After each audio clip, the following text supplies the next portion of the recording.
Hello guys, welcome back to my YouTube channel Prachi classes. तो कैसे हो आप सब? आई होप बच्चों आप सब अच्छे होंगे।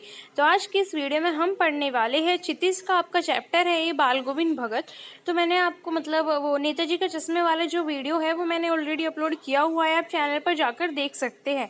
तो चलिए हम शुरू करते हैं अपने इस चैप्टर की समरी। मैं आपको इस चैप्टर की समरी बताने वाली हूँ और जो इसमें वर्ड्स हैं उन सबके मैं आपको मीनिंग भी बताऊँगी जो इसमें डिफिकल्ट वर्ड्स है। तो चलिए हम स्टार्ट करते हैं अपनी वीडियो। बाल गोविंद भगत मंझले कद के गोरे चिट्टे आदमी थे। उनकी उम्र 60 वर्ष से ऊपर थी और बाल पक गए थे। यहाँ पे इन्होंने बताया हुआ है कि जो हमारे बाल गोविंद भगत है वो मंझले मतलब छोटे कद के, वो कम हाइट के थे और वो गोरे चिट्टे आदमी थे। उनकी जो उम्र है वो 60 साल से ऊपर है, मतलब 61-62 तक वो जा चुके हैं। और उनके जो बाल है वो सफ़ेद हो चुके हैं। पक गए थे का मतलब है सफ़ेद हो गए हैं। वो लंबी दाढ़ी नहीं रखते थे और कपड़े बिल्कुल कम पहनते थे। कमर में लंगोटी पहनते और सिर पर कबीर पत्तियों की कनफटी टोपी। सर्दियों में ऊपर से कंबल ओढ़ लेते। वो गृहस्थ होते हुए भी सही मायनों में साधु थे। माथे पर रामानंदी चंदन का टीका और गले में तुलसी की जड़ों की बेडोल माला पहनते रहते। मतलब जो बाल गोविंद भगत है वो कपड़े बहुत कम पहनते थे, मतलब वो थोड़ा सा साधु। यहाँ इनका मतलब है कि कपड़े कम पहनते थे, मतलब है कि वो साधु वाले कपड़े पहनते थे। आपने देखा होगा ना जो हमारे मतलब साधु होते हैं वो धोती वगैरह पहनते हैं, तो है ना बच्चों, आप समझ रहे होंगे। और वो क्या करते थे, चंदन का तिलक लगाते थे अपने माथे पर और गले में तुलसी की माला। तो देखिए आगे क्या है। उनका एक बेटा और पतोह थी। वो कबीर को साहब मानते थे, किसी दूसरे की चीज नहीं छूते और ना बिना वजह झगड़ा करते। उनके पास खेती बाड़ी थी तथा साफ सुथरे मकान था। खेत से जो भी उपज होती उसे पहले सिर पर लादकर कबीर पति मंड ले जाते और प्रसाद स्वरूप जो भी मिलता उसी से गुजर बसर करते। उनका एक बेटा था जिसकी शादी हो चुकी थी, मतलब उनकी एक बहू थी और वो कबीर को साहब मानते थे। साहब मानने का मतलब है वो कबीर को बहुत मानते थे और वो किसी भी दूसरे से मतलब ऐसी बेवजह झगड़ा नहीं करते थे। उनके पास एक खेत था, एक साफ सुथरा मकान था और जो भी वो खेतों में मतलब खेतों में जो भी वो उगाते थे वो उस उन सबको सिर पर रखकर कबीर पट्टी मंड में ले जाते थे और वहां से जो भी उन्हें मिलता था प्रसाद स्वरूप, मतलब पैसे मिले या कुछ भी मिले, वो चुपचाप उसे घर लेकर आ जाते थे। वे कबीर के पद का बहुत मधुर गायन करते। आषाढ़ के दिनों में जब समूचा गांव खेतों में काम कर रहा होता तब बाल गोविंद पूरा शरीर कीचड़ में लपेटे खेत में रोपनी करते हुए अपने मधुर गानों को गाते। भादों की अंधियारी में उनकी खंजरी बजती थी। जब सारा संसार सोया होता तब उनका संगीत जागता था। कार्तिक मास में उनकी प्रभातियां शुरू हो जाती। वे अहले सुबह नदी स्नान को जाते और लौटकर पोखर के ऊंचे भिंडे पर अपनी खंजरी लेकर बैठ जाते और अपना गाना शुरू कर देते। मतलब जो हमारे बाल गोविंद भगत है उन्हें गाने का भी बहुत शौक था। वो मधुर गायक थे और वो क्या गाते थे, कबीर के पद गाते थे। वो क्या करते थे, वो रात को भी गाते थे। इन्होंने जैसे यहाँ पर बताया कि जब पूरा संसार होता था तब उनका जो संगीत है वो जागता था और वो कार्तिक मास में भी मतलब शुरू हो जाते थे सुबह से ही गाने बजाने में। तो आगे देखने वाले हम आगे क्या है। उनकी संगीत साधना का चरो चमरोत्सव तब देखा गया जब जिस दिन उनका एकलौता बेटा मरा। बड़े शौक से उन्होंने अपने बेटे की शादी कराई थी। बहू भी बड़ी सुशील थी। उन्होंने मरे हुए बेटे को आंगन में चटाई पर लिटाकर सफेद कपड़े से ढक रखा था। तब उस पर कुछ फूल बिखरे पड़े थे। सामने बालगोविंद जमीन पर आसन जमाए गीत गा रहे थे और बहू को रोने के बजाय उससे मनाने को कह रहे थे। तो आप देखिए कितना अजीब सा यहाँ पे इन्होंने बताया हुआ है कि जो हमारे बाल गोविंद भगत है जब उनके बेटे की मृत्यु हो जाती है तब भी वो क्या करते हैं, वो उसके सामने बैठकर गाने गाते हैं, वो संगीत गाते हैं। और वो जो उनकी पतोह होती है, जो उनकी बहू होती है, उन्हें भी वो बोलते हैं कि तुम रोने की बजाय उत्सव मनाओ। अब हम देखने वाले हैं कि ऐसा बाल गोविंद भगत क्यों बोलते हैं कि तुम रो मत उत्सव मनाओ अपनी पतोह को। ये क्वेश्चन हमारा मोस्ट इंपोर्टेंट है बच्चों, आपसे पेपर में पूछ सकता है कि बाल गोविंद भगत अपनी पतोह से ये क्यों बोलते हैं कि रोने की बजाय उत्सव मनाओ अपने बेटे की मृत्यु पर। तो देखिए उन्होंने ऐसा क्यों बोला, क्योंकि उनके अनुसार आत्मा परमात्मा के पास चली गई है। ये आनंद की बात है। उन्होंने बेटे की चिता को आग भी बहू से दिलवाई।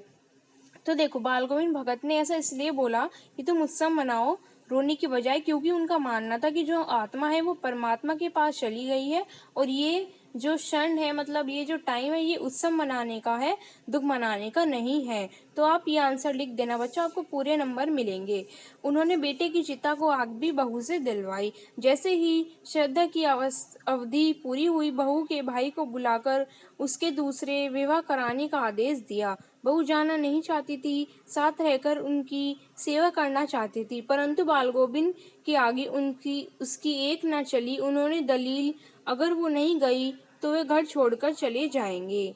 तो यहाँ पर जो हमारे बाल गोविंद भगत है वो क्या करते हैं, अगले दिन ही जैसे ही मतलब उनके बेटे की सब कुछ, जितने भी मृत्यु के बाद जितने भी कार्य जो भी होता है वो सब खत्म हो जाता है, वो क्या करते हैं, वो अपनी बहू के भाई को बुला लेते हैं और बोलते हैं कि उसका दूसरा विवाह करने का आदेश देते हैं। जो बहू है वो नहीं जाना चाहती थी, क्योंकि वो चाहती थी कि मैं यहीं रहकर अपने ससुर की सेवा करूं, लेकिन बाल गोविंद भगत के सामने उनकी एक नहीं चलती है और आखिर में उसे घर छोड़कर जाना पड़ता है। बाल गोविंद भगत की मृत्यु भी उनके अनुरूप ही हुई। वे हर वर्ष गंगा स्नान को जाते। गंगा 30 कोस दूर पड़ती थी, फिर भी वे पैदल ही जाते। घर से खाकर निकलते तथा वापस आकर खाते थे। बाकी दिन उपवास पर, किंतु अब उनका शरीर बूढ़ा हो चुका था। इस बार लौटे तो तबीयत खराब हो चुकी थी, किंतु वे नेम व्रत छोड़ने वाले न थे। वही पुरानी दिनचर्या शुरू कर दी। लोगों ने मना किया, यहाँ पे ना मन नहीं है, मना किया, परंतु वे टस से मस न हुए। एक दिन संध्या में गाना गाया। यहाँ पर ये क्या होगा, ये संध्या होगा बच्चों। थोड़ी बहुत जो मिस्टेक है वो आप देख लेना, वरना मैं बता रही हूँ जहाँ भी मिस्टेक है। परंतु भोर में किसी ने गीत नहीं सुना, जाकर देखा तो पता चला बाल गोविंद भगत नहीं रहे। तो यहाँ पर देखो, यहाँ तक तो आपको समझ आया होगा कि उसके पतों ने मतलब वो घर भेज देते हैं, दूसरी शादी का आदेश देते हैं।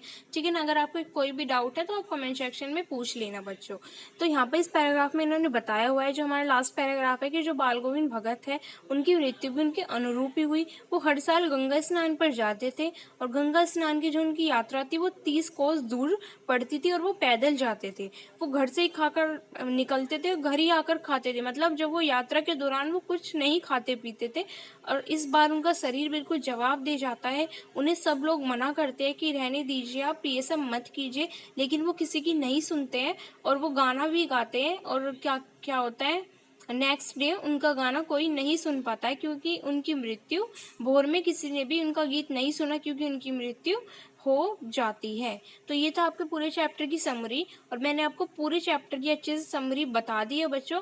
अगर आपको कहीं भी छोटा सा भी डाउट है तो आप नीचे कमेंट सेक्शन में बता सकते हैं। ठीक है। अब हम देखने वाले हैं लेखक का, जो हमारे लेखक है बाल गोविंद भगत के, उनका लेखक का जीवन परिचय। मैं आपको मेन पॉइंट बता दूंगी जीवन परिचय में। तो हमारे जो इसके लेखक है वो है रामवंश बेनीपुरी। इनका जन्म बिहार के मुजफ्फरनगर जिले के बेरीपुर गांव में हुआ, 1889 में हुआ था। ठीक है। रामवंश बेनीपुरी का जन्म बिहार के मुजफ्फरनपुर जिले बेनीपुर गांव में हुआ था। और बचपन में इनके माता पिता का निर्धन हो जाता है और वो अपनी पढ़ाई की शुरुआत करते हैं। और आरंभिक वर्ष अभाव, कठिनाई और अच्छा, जो उनका मतलब वर्ष है, जो उनके जब माता पिता की मृत्यु हो जाती है तो उनका जो जीवन है वो कठिनाई और संघर्षों से भरा हुआ होता है।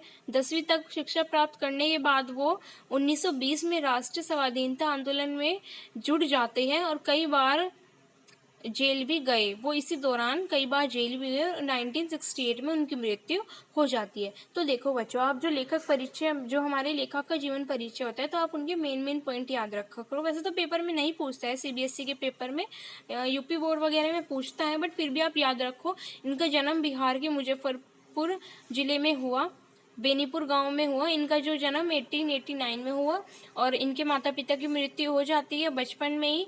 और उसके बाद ये अपनी 10वीं की मतलब अपने 10th पूरा करने के बाद वो 1920 में स्वाधीनता आंदोलन में जुड़ जाते हैं और 1968 में उनकी मृत्यु हो जाती है। तो अब यहाँ पर आप देख सकते हो कि इन्होंने यहाँ पर कुछ प्रमुख कार्य इनके बताए हुए, जैसे कि इनकी उपन्यास है पत्तियों के देश में, कहानी है चिंता के फूल, नाटक है इनका पाली रेखा चित्र है इनकी, माटी की मूर्तियाँ और यात्रा है इनकी, पैरों में पंख बांधकर, ठीक है ना। इस टाइप से इन्होंने प्रमुख कार्य है इनके।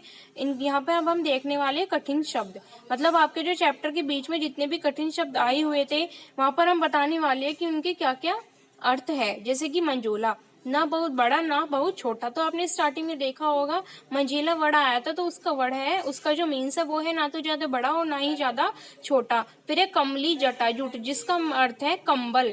फिर है खामखा, मतलब कि अनावश्यक। फिर है रोपनी, धान की रोपाई। कलेवा, सवेरे का जलपान, मतलब कि सुबह का खाना पीना। पूर्वाई, पूर्व की ओर से बहने वाली हवा। अधर तितिया, मतलब कि आधी रात। झिल्ली मतलब झींगुर, झिंगुर, ठीक है ना। दादुर मतलब मेंढक। खंजरी मतलब डबली के ढंग का किंतु आकार में उससे बड़ा हो सकता है, खंजली टाइप में उससे छोटा। उसके बाद है आपका पोखर मतलब तालाब। ढेरना मतलब सुरीला अलापना। अवर्त, अवर्त का मतलब है ढका हुआ। श्रम बिंदु, परिश्रम के कारण आई पसीने की बिंदु। संध्या, संध्या के समय किए जाने वाला करताल। करताल का अर्थ है एक प्रकार का वार्ग। सुभंग, सुंदर, कुछ एक प्रकार की नुकीली घास। बोधा, काम बुद्धि वाला। और संबल, सहारा। तो गाइस मैंने आपको पूरा चैप्टर अच्छे से पढ़ा दिया। अगर आपको कहीं भी डाउट होगा तो आप नीचे कमेंट सेक्शन में डाउट कर सकते हैं। आप कमेंट करके बता सकते हैं अपना doubt. And thanks for watching my video. Don't forget like, subscribe and share.